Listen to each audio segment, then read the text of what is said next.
pagi semua. Selamat pagi. Selamat bertemu kembali di pagi yang cerah ini. Semoga kita diberi semangat yang baru oleh Yang Maha Kuasa. Kalian di masa pandemi ini, kalian harus menjaga jarak. Habis itu harus patuhi protokol kesehatan. Apalagi sekarang di daerah kita sekarang masuk kategori zona merah. Kalau ke sekolah itu harus menggunakan masker. Baik anak-anak, sudah berdoa atau belum? Ya, kalau belum berdoa, saya minta satu orang untuk memimpin kita dalam doa. Ya, Cika. Berdoa mulai. Ya.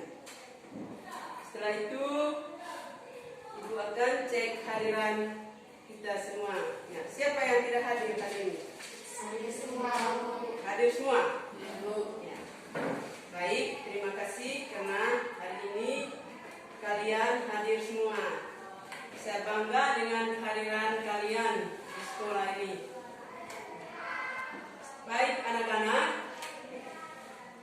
mungkin ada yang masih ingat materi kita kali lalu tentang flora dan fauna. Saya minta satu orang untuk memberikan contoh flora yang dilindungi.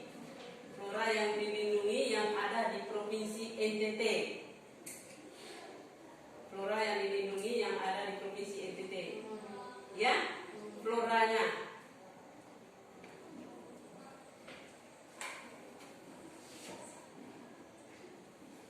Desa. Tumbuh-tumbuhan yang dilindungi yang ada di Provinsi NTT ya. Kemiri, cengkeh yang dilindungi. Fauna yang dilindungi. Ya, komodo. Fauna yang dilindungi. Kalau flora yang dilindungi itu tadi kayu cendana, itu yang ada di Provinsi NTT. Kalau fauna yang dilindungi yang ada di Provinsi NTT itu adalah komodo. Ya.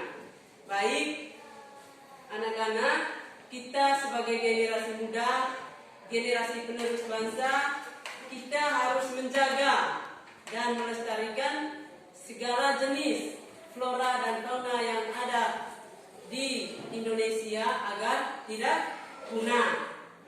Baik, anak-anak, materi kita hari ini tentang flora dan fauna. Flora dan fauna. KD-nya menganalisis konsep ruang, lokasi distribusi, potensi, iklim, bentuk muka bumi, geologis, flora dan fauna, dan interaksi antar ruang di Indonesia, serta pengaruhnya terhadap kehidupan manusia dalam aspek ekonomi, sosial, budaya, dan pendidikan. Itu KD-nya. Tujuan yang dicapai pada KD ini, yang pertama, menganalisis keberagaman flora dan fauna yang ada di Indonesia.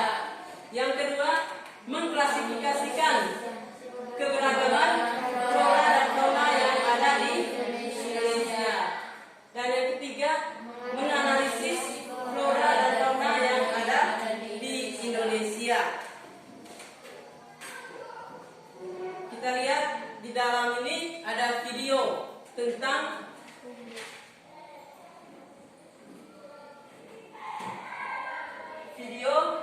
kebakaran hutan di Pulau Komodo, tepatnya di hutan Gili Lava, Komodo, Kabupaten Manggarai Barat, Nusa Tenggara Timur, NTT. Meski tidak mengganggu habitat satwa komodo, namun kebakaran itu berdampak bagi pengunjung atau wisatawan ingin menikmati pemandangan di daerah itu. Penyebab kebakaran itu diduga berasal dari api rokok yang dibuang oleh oknum yang tidak bertanggung jawab. Akhirnya api berhasil dipadamkan pada pukul 13 sore di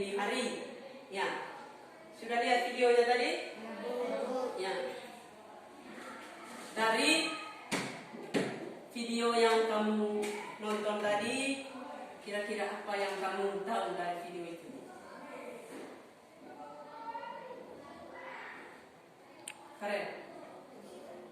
Ya, kebakaran hutan. Penyebab dari kebakaran hutan itu? Ya? Ya? Api rokok. Api rokok dari oknum yang tidak bertanggung jawab. Ya, itu penyebabnya. Penyebab dari kebakaran itu. Ya. Sekarang setelah kita menonton video tadi, kita masuk ke materi yang berikut. A-nya, persebaran flora di Indonesia dibagi atas 2. Yang pertama itu flora Indo-Malayan, mencakup wilayah Sumatera, Jawa, dan Kalimantan. Yang kedua, flora Indo-Australian, mencakup wilayah Sulawesi, Nusa Tenggara, Maluku, dan Papua. Sekarang kita lihat perbandingan karakteristik flora Indonesia bagian barat dan flora Indonesia bagian timur. Indonesia bagian barat banyak merantai-rantaian. Indonesia bagian timur jenis merantai-rantaian sedikit. Flora Indonesia bagian barat terdapat berbagai jenis rotan. Indonesia bagian timur tidak terdapat berbagai jenis rotan. Indonesia bagian barat tidak terdapat banyak kayu putih. Indonesia bagian timur terdapat banyak kayu putih. Indonesia bagian barat banyak jenis tumbuhan matoa, sedangkan di Indonesia bagian timur tidak terdapat berbagai jenis tumbuhan matoa, khususnya di Papua. Indonesia bagian barat jenis tumbuhan sagu sedikit. Indonesia bagian timur banyak terdapat tumbuhan sagu. Indonesia bagian barat terdapat berbagai jenis nangka. Indonesia bagian timur tidak terdapat berbagai jenis nangka. Kita lihat B-nya, persebaran fauna di Indonesia. Persebaran fauna di Indonesia itu dikelompokkan menjadi 3 kelompok. Yang pertama, fauna Indonesia bagian barat, fauna Indonesia bagian tengah, dan fauna Indonesia bagian timur. Kita lihat di dalam ada peta konsep. Peta konsep di dalam ini, lihat pembagian antara fauna Indonesia bagian barat dan Indonesia bagian tengah dipisahkan oleh garis apa? Ya, dipisahkan oleh garis balet. Antara fauna Indonesia bagian tengah dan fauna Indonesia bagian timur dipisahkan oleh garis beber. Ya, garis beber. Ingat beda itu ya? Ya, Bu. Kita lihat satu, fauna Indonesia bagian barat atau Asiatis yang meliputi Sumatera, Jawa, Bali, dan Kalimantan. Fauna yang hidup di daerah ini seperti gajah, harimau, badak, sulah satu, dan lain-lain. Yang kedua, fauna Indonesia bagian tengah atau fauna peralihan yang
membagikan LKPD.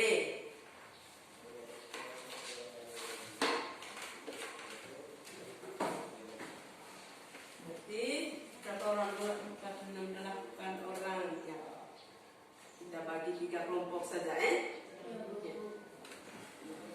Satu ini 2 atau 3 saja ya. Kelompok.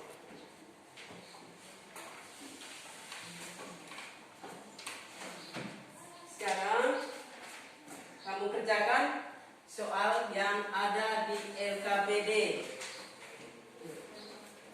Soalnya yang pertama itu carilah informasi tentang flora dan fauna yang banyak ditemukan di provinsi atau kabupaten atau kota tempat tinggalmu. Kelompokkan berdasarkan pemanfaatannya saat ini. Yang kedua, yang ketiga, dan yang keempat. Silakan kamu kerja dari sekarang. Kerja sekarang.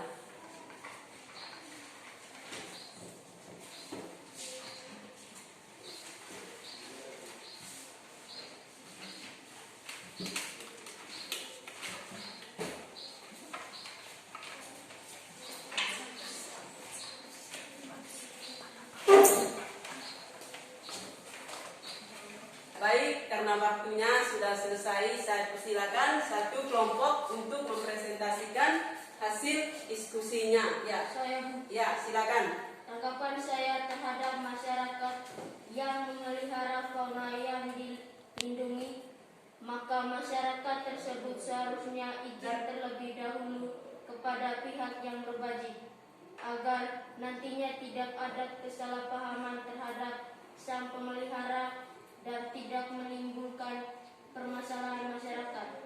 Ya, itu yang bagian kelima. Bagian nomor 1, nomor 2, nomor 3, nomor 4 belum. Silakan. Berdasarkan jenis fauna yang ada di daerah tempat tinggalmu, tentukanlah fauna yang termasuk dilindungi. Komodo, babi rusa. Terus, Bagaimana sikapmu terhadap masyarakat yang memelihara fauna yang dilindungi? Jenis fauna kera, asal kelompok fauna asiatis. sudah? Ya. Baik. Itu jawaban tadi ya. Semua yang kamu jawab itu benar, bahwa informasi tentang flora dan fauna yang ditemukan di provinsi atau kabupaten tempat tinggal kalian itu, misalnya yang pertama tadi kayu cendana, itu flora yang ada di provinsi NTT. Ya, selain kayu cendana apa lagi? Pohon lontar. Apa manfaat dari kayu cendana? Ya, kayu cendana itu manfaatnya sebagai obat-obatan. Ya, pohon lontar juga manfaatnya sebagai obat-obatan. Ya. Bagaimana sikapmu terhadap masyarakat yang memelihara flora dan fauna yang dilindungi? Ya, seperti kamu bilang tadi, tanggapan kami terhadap masyarakat yang memelihara flora dan fauna itu seharusnya diberikan izin dulu, diberikan izin kepada pihak yang berwajib agar nantinya tidak ada kesalahpahaman antara pemelihara dengan masyarakat setempat. Baik, karena LKPD-nya kamu sudah kerjakan semua, kita menutupi pelajaran kita kali ini. Tapi sebelum itu saya minta kesimpulan. Satu orang yang memberikan kesimpulan dari materi kita hari ini tentang flora dan fauna. Ya, Esa. Sebagai generasi penerus bangsa, kita harus menjaga dan melestarikan satwa-satwa endemik asli yang ada di Indonesia agar tidak punah. Kita harus bekerja sama dengan pemerintah dan pihak yang berwenang. Ya. Kesimpulan dari materi kita hari ini, sebagai generasi muda, sebagai generasi penerus bangsa, kita seharusnya harus menjaga dan melestarikan fauna dan flora yang ada di Indonesia agar tidak punah. kesimpulan dari materi kita hari ini. Baik, materi kita hari ini sudah sampai di sini. Penutupnya, apa yang telah kamu pelajari pada hari ini? Yang berikutnya, apa yang kalian suka dari pembelajaran materi tentang flora dan fauna yang ada di Indonesia? Dan apa yang kalian belum pahami dari materi flora dan fauna yang ada di Indonesia? Baik, anak-anak, materi kita sampai di sini. Saya minta